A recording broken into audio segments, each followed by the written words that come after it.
You did it! You made it. You officially learned how to learn, I hope.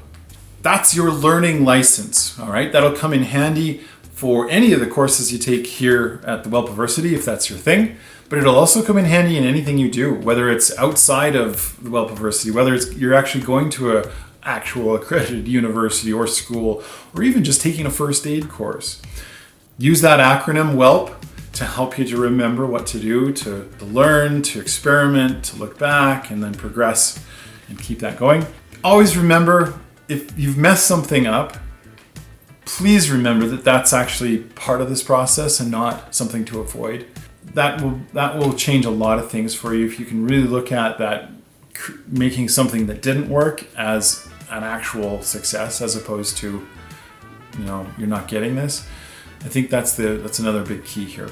And yeah, if you're interested in signing up for any of our courses at Welpiversity, we have a growing number of courses that will always be added as demand is created. But in advance of that, it's important to just reflect on this process. So I'd love to see you in some of those courses if that's your thing.